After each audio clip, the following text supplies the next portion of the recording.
네, 안녕하세요. 세즈TV 김주현입니다. 세무사 수험 생활을 준비하시다 보면 굉장히 어려운 시기들이 찾아오게 되어 있습니다. 오늘 영상에서는 그러한 어려운 시기에 여러분들께서 꼭 기억하셨으면 하는 내용으로 준비했습니다. 세무사 합격 발표가 얼마 안 남았죠. 저도 이제 세무사 시험을 오래 준비했었습니다. 저도 한 3년, 4년 준비했었던 것 같은데, 저는 처음에 회계사 시험을 준비를 했었어요. 회계사 시험을 준비를 하다가 재무관리가 잘 안 맞더라고요, 저는. 세무사 시험으로 다시 방향을 돌리게 됐고, 이제 세무사 시험을 준비를 하면서 정말 시행착오를 많이 겪었습니다. 나중에 보니까 정말 세무사 시험을 1년 6개월 만에 합격한 친구들도 많이 만나보게 되고 하는데, 저는 도리어 이제 이렇게 잘 안 됐던 시간들에 극복을 하는 게 굉장히 많이 어려웠었던 것 같아요. 저 스스로도. 오늘은 그러한 이야기를 한번 드려보겠습니다.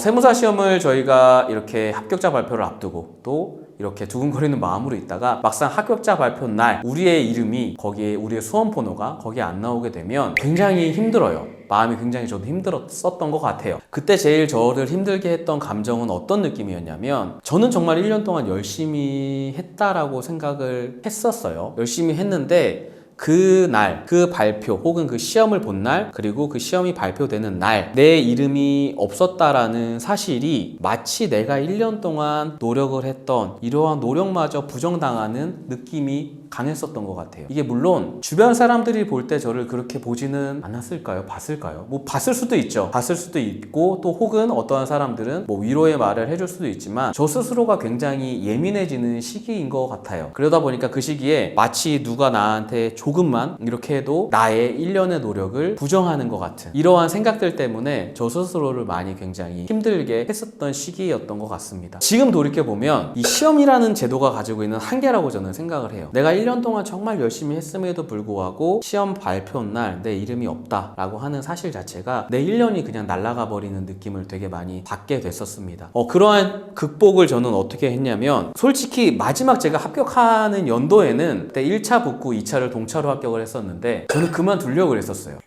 그때보다 더 열심히 할 자신이 없었어요, 솔직히. 이렇게 했는데 내가 안 돼? 야, 그만둬야지. 나 내년에 이렇게까지 할 자신이 없는데? 라는 생각이 되게 강했었던 것 같아요. 물론 이러한 생각도 있었지만은 회피도 있었을 거예요. 야, 이거 나 더 이상 안 되는구나, 이제 그만둬야 되겠다 라는 생각이 있다 보니까 이렇게 얘기를 했었겠죠. 그래서 정말 그때 발표가 나고 합격을 했을 때 속으로 되게 다행이다라는 생각을 했었어요. 이제 이 공부를 그만해도 되겠구나 라는 생각 때문에 더 다행인 부분도 있었고, 또 두 번째로는 그래도 합격을 했구나 라는 생각이 조금 더 많이 기뻐했었던 부분이 있었습니다. 그 전으로 돌아가서 한번 말씀을 드려볼게요. 이제 세무사 시험이라고 하는 건 모든 시험도 마찬가지지만 저희가 가능성을 보고 하는 거잖아요. 대다수의 시험이 그 가능성의 늪에 많이 빠지게 된다라고 생각을 합니다. 처음에 2차를 떨어졌을 때는 그러한 생각을 했었던 것 같아요. 나는 아직까지는 2차를 준비할 시간이 많이 없었으니까 2차는 내가 내년에 열심히 준비해서 잘 해봐야지 라는 생각이 훨씬 더 강했죠. 그리고 또 주변에서도 이제 2차 시험은 보통 한 번 더 볼 수 있는 기회가 있다 보니까 괜찮아, 너 내년엔 되겠지 라는 이러한 시선들이 훨씬 더 많이 강했었던 것 같습니다. 정말 힘들었던 건 그 2차를 두 번째 본 2차를 떨어진 날 엄청 힘들었었던 것 같아요. 마치 이제 다 리셋되는 거거든요. 그럼 1차를 다시 봐야 돼요. 네, 그 1차를 다시 본다라고 하는 것도 굉장히 마음적으로 힘들었는데, 그러니까 저희 부모님과 이야기를 할 때가 굉장히 많이 어려웠었던 것 같아요. 어쨌든 저희 부모님은 수험 생활을 똑같이 하시는 거거든요. 나이를 먹었지만 마치 고3인 자녀를 두고 있는 것과 똑같은 생활을 연이어서 하시고 있다라고 저는 생각을 해요. 그러면 굉장히 이제 눈치를 봐요. 저희 부모님들이 자녀 눈치를 보게 돼요. 어떤 거냐? 얘가 떨어졌는데 얘가 또 이걸 하려고 할까? 아니면 이제 그만한다고 할까? 어떻게 할까? 부터 시작을 해서 간혹 이제 마음속으로는 그런 거 있잖아요. 얘가 정말 이게 될 수 있는 아이인가? 아니면은 내가 말려야 되는 건가? 막 이런 여러 가지 복합적인 감정들이 많이 있으셨을 것 같아요. 지금 생각을 해보면. 그리고 그때 당시에는 저도 막 예민함? 이런 게 되게 폭발했었던 것 같아요. 그래서 그 폭발했던 그 시기가 정말 개인적으로는 많이 힘들었었고, 또 그 시기에 제가 저희 가족들한테도 못된 말들을 많이 했구나라는 생각을 지금도 많이 합니다. 왜 했을까 지금 후회도 굉장히 많이 하고 있고, 도리어 그 시기를 내 옆에서 묵묵하게 지켜봐 준 건 저희 가족들밖에 없었는데 이러한 후회도 굉장히 많이 하죠. 그래서 저는 만약에 이 영상을 보시는 수험생분들께서도 다시 한번 도전을 하셔야 되는 상황이 된다라고 하면, 내 주변 사람이 나의 선택으로 힘들게 하는 건 내가 당연한 게 아니라 익스큐즈를 해줘야 된다라는 거죠. 미안한 마음을 가지라는 게 아니라 조금은 나를 응원해 달라고 부탁의 말을 해줘야 된다라는 거예요. 가족분들한테도 내가 조금은 더 좋은 방향성을 가지고 다시 한번 이 시험을 준비하려고 하니 잘 응원을 해줬으면 좋겠다 라는 이러한 좋은 말씀들을 많이 해주셨으면 좋겠습니다. 그렇게 어려운 시기에 제가 다시 이 시험을 시작하려고 했을 때 가장 중요하게 생각을 했던 부분은 뭐였냐면, 저 스스로에 대한 마음가짐이었던 것 같아요. 긍정적인 마음가짐. 제가 지금 하고 있는 이러한 노력들이 결코 헛되지 않게 내가 열심히 해야 되겠구나. 나는 내가 열심히 이 생활을 지켜나간다면 충분히 이 시험에 합격할 수 있는 사람이구나 라는 긍정적인 생각을 굉장히 많이 했었던 것 같습니다. 그때 당시에 저한테 부정의 생각은 하나도 없었어요. 그냥 무조건 이 시험을 내가 무사히 시험장 안에 들어가서 치르고 나오는 모습만 꾸준하게 많이 생각을 했었던 것 같습니다. 그리고 두 번째로는 제가 각 과목마다 목표랑 계획을 다시 굉장히 세밀하게 수립을 했었습니다. 왜냐하면 1차랑 2차를 동시에 봐야 되는 동차의 시기에서는 이 시간 안배가 굉장히 중요했었거든요. 그래서 실제 제가 그때 당시에 1차를 준비할 때도 합격자 발표하고 1차 준비까지 시간이 있다 보니까 일정 시기까지는 2차를 더 많이 준비를 하면서 세법학 그리고 회계학에 대한 부분들을 굉장히 많이 준비를 했었는데, 저는 이거는 각자가 가지고 있는 실력에 따라서 좀 많이 달라진다라고 생각을 해요. 저는 그때 당시에 세법학이 많이 부족했었기 때문에 세법학에 대한 부분들을 굉장히 많이 준비를 했었던 것 같습니다. 그래서 저는 꼭 지금 시기에 여러분들께서도 이러한 각 과목마다의 목표와 계획을 세밀하게 다시 수립을 하셔서 고민을 하는 시간을 많이 줄이셨으면 좋겠습니다.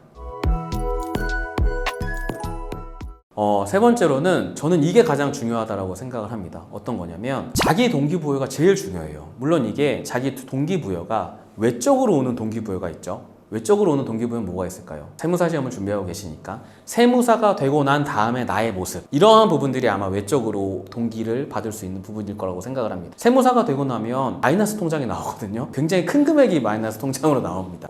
저는 그 돈을 보시고 이 수험생활에 임하시는 것도 굉장히 효과적이지 않나 라는 생각을 합니다. 두 번째로는 이제 저희가 외적으로는 이러한 물질적인 동기부여나 혹은 사람들에 대한 동기부여를 받을 수 있지만, 내적으로는 내가 지금 하고 있는 노력들이 결코 헛되지 않다라는 생각들을 많이 해보시길 바래요. 가장 중요한 건 뭐냐면, 매일매일이 충실해야 돼요. 자, 이런 거 있어요.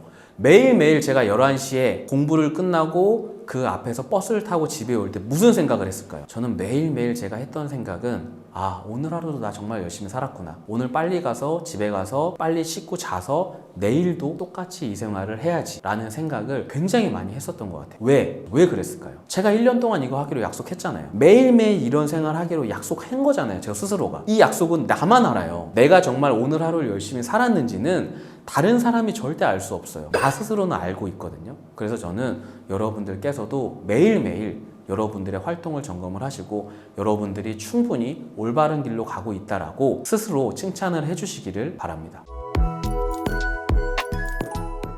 다음으로는 여러분들이 이렇게 계획을 세우시고 그 다음에 실행을 하시다 보면은 간혹 가다가 이 실행하는 것 때문에 큰 목표나 방향성을 잃어버리시는 경우들이 생깁니다. 저는 여러분들께서 매일매일 이러한 2차를 준비하시거나 1차 문제를 푸시면서도 가장 중요하게 우리가 생각을 해야 하는 건, 내가 왜 이 목표를 가지고 하고 있냐, 내가 이 과목마다 어떠한 목표를 가지고 이 공부를 하고 있는지를 점검을 꾸준히 해보셔야 됩니다. 이 점검은 내 스스로가 하기가 굉장히 어려워요. 그래서 이제 저희가 모의고사나 아니면 여러 가지 테스트하는 부분들이 있거든요. 저는 여러분들 스스로 스스로가 매일매일 테스트를 해보시면 좋을 것 같아요. 이게 굉장히 어려워요. 내가 열심히 하는 것과 별개로 테스트를 해서 내가 누군가한테 평가를 받는다라고 하는 건 다른 부분이거든요. 근데 이 연습으로 테스트를 할 수 있다라고 하는 부분은 저는 충분히 여러분들이 많이 해보셔야 되지 않나라는 생각입니다. 왜? 연습이잖아요. 누군가가 나를 평가해 줄 수 있는 기회가 여러 번 있을 수 있다면 저는 수험생분들한테는 그러한 기회가 많으면 많을수록 좋다라고 생각을 하거든요. 그래서 여러분들께서 이러한 목표나 이러한 지속적인 학습 계획을 가지실 때는 큰 방향성을 꼭 잊지 마시고 매주 점검을 하시기를 바라겠습니다. 다음으로는 간혹 수험생활을 하시다 보면 많은 분들이 혼자 많이 고립을 시켜요. 스스로를. 이게 굉장히 많이 힘들어요. 물론 그 고립이 좋은 부분으로도 고립이 생길 수 있지만 나쁜 부분으로도 내가 이렇게 공부를 하면서 어려움이 있을 때 어떻게 좀 해결해 나가야 되는지에 대한 고민이 생기실 수 있거든요. 저는 그러한 고민이 생기신다면 꼭 학원에 계신 선생님들하고 상담을 해보시길 추천드려요. 많은 분들이 잘못하는 게 같은 수험생분들하고 이런 얘기를 해요. 혹은 나보다 더 오랫동안 이런 공부를 했던 사람들한테 이러한 고민을 터놓죠. 형, 제가 이렇게 좀 세법하기 처음인데 이거 좀 어려운 것 같아요 라는 고민을 나와 같은 선상에 있는 사람한테 털어놓는 건 고민 상담이 아닙니다. 그분이 우리의 고민을 해결해 줄 수 있는 사람인가요? 아니잖아요. 같은 수험생이잖아요. 우리의 고민을 해결해 줄 수 있는 사람은 이미 세무사가 된 사람이거나 아니면 이미 세무사가 된 사람들을 많이 가르쳐 본 학원에 계신 강사님들밖에 없는 거예요. 저는 고민을 해결하려면 해결해 줄 수 있는 사람한테 가야 된다라고 생각을 하거든요. 그분들은 이러한 고민을 충분히 많이 들어와 봤고 또 아마 여러분들에게 꼭 맞는 해결책을 주실 겁니다. 그래서 고민이 생기시면 고민을 해결해 줄 수 있는 사람한테 꼭 찾아가시기를 바라겠습니다. 네, 이번 영상에서는 다시 세무사 수험 생활을 준비하셔야 하는 여러분들께 조금이나마 도움이 됐으면 하는 마음에 준비한 영상이었습니다. 다들 화이팅 하십시오. 감사합니다.